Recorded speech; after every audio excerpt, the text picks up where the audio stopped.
What are the common cancers that you see in your practice? And what are the early warning signs of these cancers?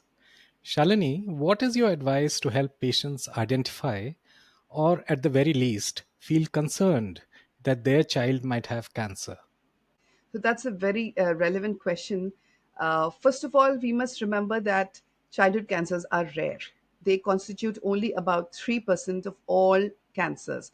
And if we look at it the other way, one in about 8,000 children would have cancer. So it is not something that comes to the pediatrician or the physician who's seeing the child in the first go, because in India we are still struggling to improve the childhood mortality rates, the major killers of which are infections, and tuberculosis is again much more common. So it is very important to look for the red flag signs which would help us to identify, okay, this child probably may be having cancer and needs to be referred to a specialist. The most common cancer in children is leukemias and lymphomas, and of which we have acute lymphoblastic leukemia and acute myeloblastic leukemia. Lymphomas are two kinds, Hodgkin's and non-Hodgkin's. Next come the solid tumors. Solid tumors means these are arising from organs in the body. They're not really the liquid cancers or the blood cancers. The brain tumors are most common. I do not deal with brain tumors directly, nor do I deal with the bone tumors. But all the other tumors, all the other solid tumors, that's where my role comes. And most common among the solid tumors in the abdomen are two tumors. One is arising from the kidney, which is also known as a Wilms tumor, and another one from a gland just above the kidney, which is known as the adrenal gland, and that's called neuroblastoma. Some of the important red flag signs which anybody should look for: if the child is not growing well, if the child is showing lack of energy or is looking pale, they may be having some bruises on the skin. All these are signs which could point towards a blood cancer. I remember one parent who was a doctor, and she had a 15-year-old girl who was diagnosed to have blood cancer. She noticed the bruises on her child's hands, but always thought that it was holidays and the cousins had come and somebody had pinched her too hard. So there was a little delay in diagnosing because they did not take that particular symptom seriously. It's not usual to see bruises on a child's skin, right? Fever is something very important. So if any fever that is not going away with the regular medications in about 2 to 3 weeks time, that must be evaluated. So what we call in medical terminology as pyrexia of unknown origin, that means it's a fever, we don't know the cause. We've done a whole lot of battery of tests and we don't know what is causing. There's no infection found. So this is another important thing that needs to be evaluated. When you come to lymphomas, these are cancers arising from the lymph glands in the body.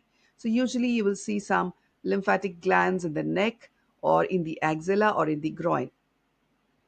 It's very common to have children with some lymphatic nodes enlargement in the neck. So we need to differentiate whether it is just a reactive lymphadenopathy, which means like a reaction of the lymphatic system to some common viral infection, or is it actually a lymphoma? And that's where a biopsy comes into play. Sometimes these tumors will present with some pressure symptoms. That means the lymph glands have become so big that they are causing some pressure on the breathing passage, which is the trachea, or the food passage, and then they can become very sick. So it can be a challenging situation. Coming to the brain tumors, the most common presentation will be, early morning headaches and vomiting. So we should not ignore these symptoms. And if any parent thinks there's something wrong with the child is not the way he or she was a couple of months before. They're feeling low energy or always complaining about some aches and pains, and it's not going away with the usual treatment. That is one situation where you may think that I need to show my child to a specialist. And then coming to the main tumors that I deal with, and those are the solid tumors. So any lump or bump anywhere in the body, initially most solid tumors are painless. Children will not complain of pain, and so that's why they may get neglected. We often see children who come with huge tumors. A small baby of 1 year old age will come with a 10 centimeters tumor. So when they present late, it becomes much more difficult to treat them. Nevertheless, childhood tumors, they are different from adult tumors. Adult tumors are usually because of environmental factors and their epithelial origin. Like smoking causes lung cancer. In children, they don't have any environmental factors. It's usually due to some gene accident that the cells start proliferating. We mostly call them blastomas because they are very rapidly growing cells.